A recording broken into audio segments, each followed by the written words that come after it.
말씀이 육신이 되어 우리 가운데 거하심에 우리가 그의 영광을 보니 아버지의 독생자의 영광이요 은혜와 진리가 충만하더라. 아멘. 자, 성탄절이 되면 곳곳에 성탄 트리 장식이 켜지고 또 캐롤송이 흘러나옵니다. 그리스도인들은 이 날을 예수님께서 이 땅에 오신 날로 기념합니다. 심지어 믿지 않는 사람들도 메리 크리스마스, 해피 크리스마스 인사를 하면서 이 날을 즐거운 날로 보냅니다. 사람들은 성탄절이 예수님께서 태어나신 날이다 이렇게 다들 알고 있어요. 그런데 그 예수님을 어떤 분으로 알고 있느냐 하는 것은 사람마다 다릅니다. 어떤 분들은 예수님을 약 2000년 전에 살았던 훌륭한 사람으로서 여깁니다. 내 원수까지 사랑하라는 사랑의 가르침을 삶으로서 실천하는 도덕적으로 탁월한 성인이다 이렇게 여기는 것이죠. 이와 같이 어떤 사람들은 예수님이 그저 사람일 뿐이다 라고 생각을 하고, 어떤 사람들은 반대로 예수님이 전혀 사람이 아니다 라고 생각을 합니다.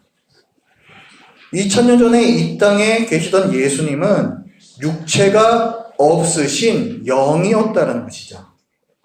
우리 구약 성경에 보면 천사들이 가끔씩 사람들 앞에 나타날 때가 있습니다. 눈에 보이는 형태로 나타나는 거죠. 마치 그런 것처럼 2000년 전에 이 땅에 계셨던 예수님도 33년 동안 우리 눈에 보이는 마치 천사처럼 그러나 육체는 없는 영이었다 이렇게 여기는 것입니다. 또 어떤 사람들은 예수님을 어떻게 여기냐면 마치 신내림같이 또 생각을 하는 분들이 있어요. 어떤 사람이 있습니다. 그런데 예수님께서 그 사람에게 영으로 임하셨다가 십자가에서 다시 그 영이 떠나가셨다 이렇게 여기는 거죠. 그러니까 그 사람과 예수님의 영은 전혀 다른 존재인 것입니다. 예수님은 단지 사람일 뿐이다, 혹은 예수님은 전혀 사람이 아니다, 이 두 가지 모두가 아주 잘못된 생각입니다. 예수님은 사람으로 오신 하나님이세요.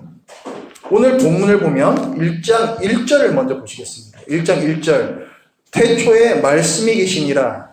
이 말씀이 하나님과 함께 계셨으니 이 말씀은 곧 하나님이시니라. 말씀이라는 단어가 나옵니다. 말씀이 있는데 곧 하나님이라, 하나님이다 이렇게 얘기를 하는데 14절을 보면 그 말씀이 육신이 되어 우리 가운데 거하심에 라고 얘기합니다. 하나님께서 육신이 되어 우리 가운데 거하심에 우리가 그의 영광을 보니 아버지의 독생자의 영광이요 은혜와 진리가 충만하더라. 하나님의 영광, 하나님의 은혜, 하나님의 진리가 충만하신 그 하나님께서 이 땅에 오신 분, 그분이 예수님이다 이렇게 얘기를 하고 있는 것이죠. 하나님께서 우리 몸을 입고 이 땅에 오신 이 사건을 성육신이라고 얘기합니다. 성육신. 육신이란 우리 몸을 얘기하는 거죠. 성육신. 우리 몸을 입고 오셨다. 이것을 성육신이라고 얘기를 합니다. 이 땅에 오신 예수님은 과연 사람이셨습니다. 우리와 똑같은 육체와 영혼을 가진 사람으로서 오셨어요. 성육신하신 예수님께서 우리와 똑같은 육체와 영혼을 가지셨다는 것은 무엇을 의미를 할까요? 그것은 예수님께서 가지신 그 육체는 무슨 지치지 않고 아프지도 않은, 고통을 느끼지 않는 그런 슈퍼맨과 같은 그런 육체가 아니라는 것입니다. 우리가 겪는 피곤함, 괴로움, 아픔, 모든 고통을 다 겪으시는 육체를 가지셨다는 거예요. 그리고 또한 예수님께서 우리와 같은 영혼을 가지셨다는 것은 우리가 느끼는 일반적인 감정들, 슬픔, 두려움, 근심, 걱정 이런 모든 것까지도 예수님께서 동일하게 느끼셨다는 것을 말합니다. 예수님께서 우리와 다른 점은, 그럼에도 불구하고 다른 점은 무엇이냐? 예수님께서는 죄가 없으셨다는 거예요. 우리와 똑같은 육체와 영혼을 갖고 오셨음에도 불구하고 예수님께서는 죄가 없으셨다는 것입니다. 모든 사람은 원죄라는 것을 갖고 태어나요. 원죄라는 것은 모든 인류의 조상이며 대표자였던 아담이 범죄함으로 말미암아 그 죄에 대한 책임을 같이 지게 된 것, 죄책이라고 얘기합니다. 그 죄책과 또 아담이 죄를 지음으로 말미암아 사람이 타락했어요. 사람이 하나님보다 죄를 더 사랑하도록 타락했습니다. 그 타락, 오염이라고도 얘기합니다. 그러니까 죄에 대한 책임과 그 오염, 이 두 가지를 원죄라고 하는데, 이 원죄를 모든 사람들이 다 갖고 태어나기 때문에 모든 사람은 태어날 때부터 죄에 대한 책임을 갖고 있고 또 타락한 본성 때문에 스스로 죄를 끊임없이 짓습니다. 그래서 모든 사람은 죄인인 것이죠. 그러나 예수님께서 원죄가 없이 태어나셨다는 것은 예수님께서는 죄가 없으시다는 것을 의미합니다. 예수님께서는 마리아, 어머니인 마리아의 그 퇴를 통해서 살과 피를 받으셨지만 성령님께서의 어떤 신비로운 일하심으로 우리가 갖고 태어나는 원죄는 가지지 않고 태어나셨습니다. 그리고 예수님께서는 이 땅에서 사시는 동안 그 어떤 죄도 짓지 않으셨어요. 원죄도 없고 스스로 짓는 죄도 없는, 그야말로 죄가 없는 분이셨습니다. 왜 예수님께서 그럼 사람으로 오셔야만 했을까요? 예수님께서는 우리를 구원하시기 위해 사람으로 오셔야만 했습니다. 우리는 죄인들이죠. 우리는 수많은 죄들을 짓고 삽니다. 하나님께서는 온 우주를 정의롭게 다스리시는 왕이시기 때문에 우리의 죄에 대해서 반드시 벌을 하셔야만 합니다. 우리가 짓는 모든 죄라는 것은 근본적으로 그 뿌리는 하나예요. 지난주에 우리가 말씀 나눴던 것처럼 자율성이라는 것, 우리가 왕이 되고 싶어 하는 것, 하나님으로 인정하고 싶어 하지 아니하는 것, 이것이 죄의 뿌리입니다. 곧 그것은 하나님에 대한 반역이고 모든 사람은 하나님께서 보실 때의 반역 죄인이라는 거예요. 왕에게 반역한 반역 죄인은 가장 큰 죄를 지은 것입니다. 그렇기 때문에 그를 기다리고 있는 것은 죽음이에요. 죽음의 형벌입니다. 죄인인 우리를 기다리고 있는 것은 형벌과 죽음이라는 거예요. 그런 우리를 구원하시기 위해서 예수님께서 이 땅에 오셨습니다. 마태복음 1장에서 이렇게 얘기합니다. 아들을 낳으리니 이름을 예수라 하라. 이는 그가 자기 백성을 그들의 죄에서 구원할 자이심이라 하니라. 예수님께서는 우리를 죄에서 구원하시기 위해서 이 땅에 사람으로 오셨습니다. 왜 사람으로 오셨는가? 왜 그냥 영이신 하나님께서 그냥 이 땅에 오셨으면 안 됐을까요? 왜 굳이 우리 이 몸을 꼭 입으셔야만 했을까요? 예수님께서는 우리를 대신하여 모든 것을 겪으셔야 했기 때문에 그렇습니다. 우리를 대신하여 죄의 형벌을 받으셔야만 했고, 우리를 대신하여 하나님께 완전히 순종하셔야만 했습니다. 예수님께서는 우리 대신에 죄의 형벌을 받으셔야만 했어요. 형벌에는요, 몸에 가해지는 형벌과 우리 영혼이 겪는 그 형벌의 고통이 모두 포함이 됩니다. 근데 만약에 예수님께서 우리 몸을 갖지 않으시고 영으로 이 땅에 오셨다라고 한다면 예수님께서는 우리가 몸으로서 겪어야 하는 형벌의 고통은 겪지 못하시게 되는 거예요. 그렇기 때문에 예수님께서는 우리 대신 죄의 형벌을 완전히 다 받아주시기 위해 우리가 갖고 있는 이 연약한 고통을 느끼는 이 몸을 그대로 입고 오셔야만 했습니다. 그리고 예수님께서는 3일 동안 죽음의 권세 아래에서 우리는 아직 경험하지 못한 영혼의 고통까지도 다 겪으셨어요. 즉 예수님께서 겪으신 십자가의 형벌, 죽음의 형벌이라는 것은 단순히 속임수가 아니라는 거예요. 우리를 위해서 형벌을 받아주신 척하는 그런 형벌이 아니라는 것입니다. 우리 대신 우리가 겪어야 할 그 고통의 온전한 수준을 완전히 예수님께서 받아주셨다는 거예요. 그렇기 때문에 우리는 죄의 형벌에서 구원을 받은 것입니다. 예수님께서 온전히 대신 그 죄의 형벌을 받아주셨기 때문에. 그리고 또한 예수님께서는 우리 대신 하나님께 완전히 순종하기 위해서 우리와 똑같은 사람으로 오셔야만 했습니다. 우리가 이 연약한 몸을 갖고 있기 때문에 우리는 죄의 달콤한 유혹 앞에서 자꾸만 넘어집니다.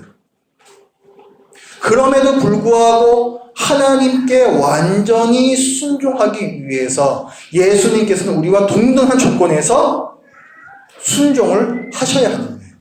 그렇기 때문에 예수님께서는 우리와 동등한 몸을 입고 이 땅에 오셨습니다. 예수님께서는 우리와 똑같은 연약한 인간으로 오셨어요. 죄를 범할 수 있는 똑같은 연약한 몸을 입고 이 땅에 오셨습니다. 그러나 예수님께서는 많은 죄의 유혹에도 불구하고 죄는 짓지 않으셨습니다. 이 완전한 순종, 이 완전한 순종의 공로를 십자가에서 우리에게 넘겨주심으로 우리는 의인이 되었습니다. 하나님께서 예수님의 공로를 넘겨받은 우리를 보시며 의롭다라고 말해주신다는 거죠. 이와 같이 예수님께서 우리를 대신하여 죄의 형벌을 받으시고 우리를 대신하여 완전한 순종을 하실 수 있었던 이유는 그가 우리와 똑같은 사람이었기 때문에 그렇습니다. 예수님은 반드시 우리와 똑같은 몸을 가지신 분으로 오셔야만 했어요. 그럼 제가 질문을 드리겠습니다. 사람으로 오시지 않은 예수님께서 과연 여러분의 죄값을 치러주실 수 있을까요? 어떻습니까? 그렇습니까? 아닙니까? 아니죠. 그렇죠? 예수님은 우리를 죄에서 구원하시기 위해 사람으로 오셔야만 했고 실제로 그리하셨습니다. 하나님께서, 성자 하나님께서 이 땅에 사람으로 오신 이를 믿는 것은 매우 중요해요.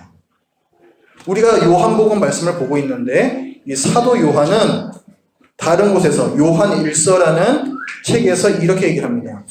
예수 그리스도께서 육체로 오신 것을 시인하는 영마다 그렇다라고, 예수님께서 육체로 오셨다에 대해서 그렇다라고 시인하는 영마다 하나님께 속한 것이요 예수를 시인하지 아니하는 영마다, 그러니까 예수님께서 우리와 똑같은 이 몸을 입고 오셨다는 사실을 시인하지 않는 영마다 하나님께 속한 것이 아니니 이것이 곧 적 그리스도의 영이라, 이렇게 얘기합니다.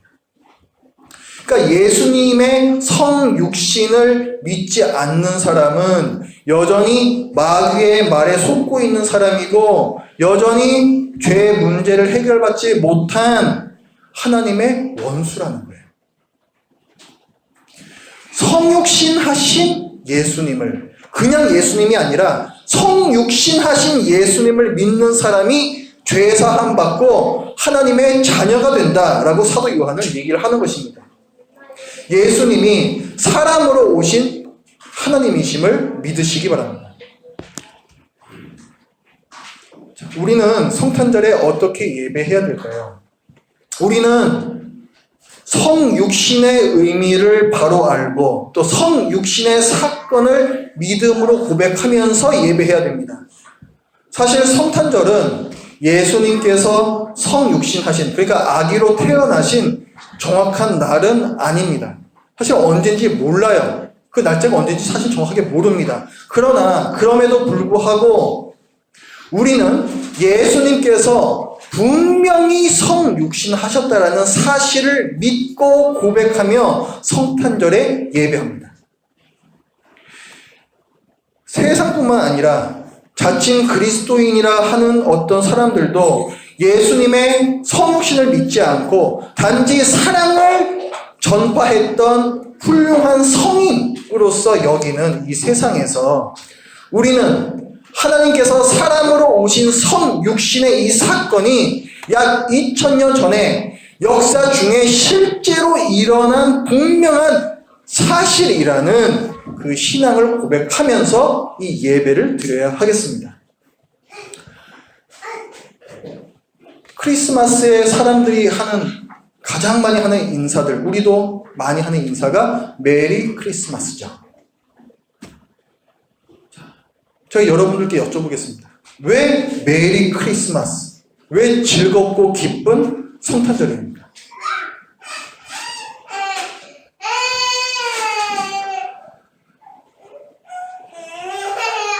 우리 자녀들에게도 한번 물어보고 싶어요.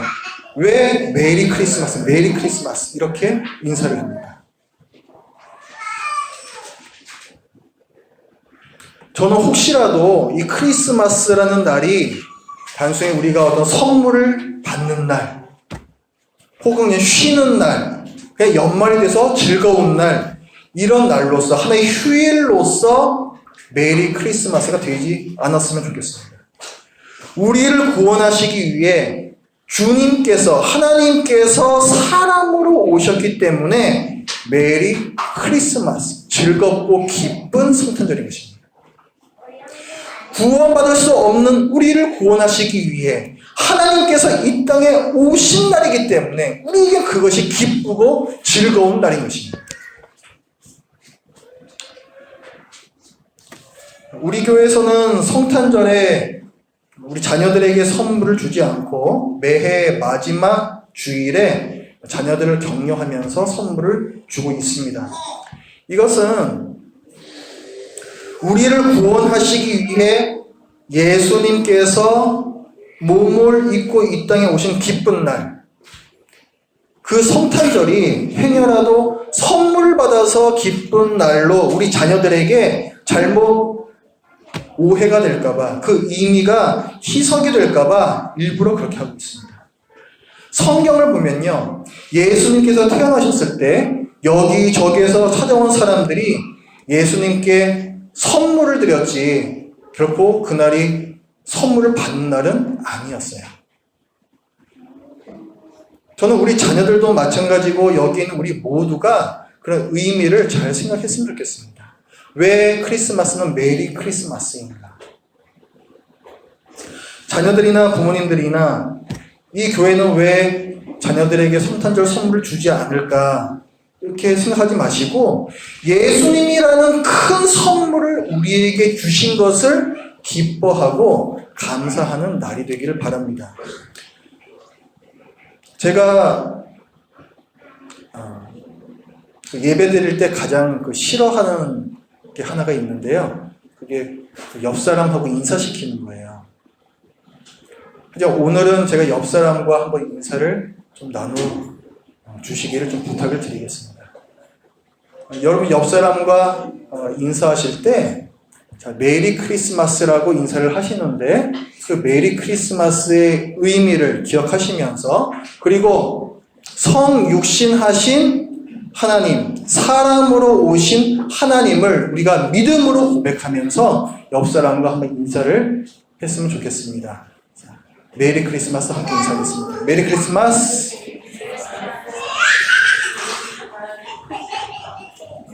예, 감사합니다. 기도하겠습니다. 하나님, 높고 높은 곳에 계시는 영광에 둘러싸여 계시는 하나님께서 낮고 낮은 이곳에 죄인들을 구원하시기 위해 이 땅에 오신 것을 저희들이 기뻐하고 또한 감사하며 또 하나님을 찬양합니다. 하나님, 이 기쁜 날에 저희들이 왜 기뻐해야 하는지 알았고 또 우리가 이 기쁜 하나님의 큰 선물을 받기 위해서 하나님께서 큰 희생을 치르셨음을 또한 이 시간에 또 나누었습니다. 하나님 아버지, 예수님께서 우리 몸을 입고 우리의 고통을 온전히 받아내 주셨다는 그 사실, 또 우리를 대신하여서 온전히 순종해 주셨다는 그 사실에 온전히 감사하며 또 오늘 하루를 경건히 보내는 저희 모두가 되게 하여 주시옵소서. 예수님의 이름으로 기도드립니다. 아멘.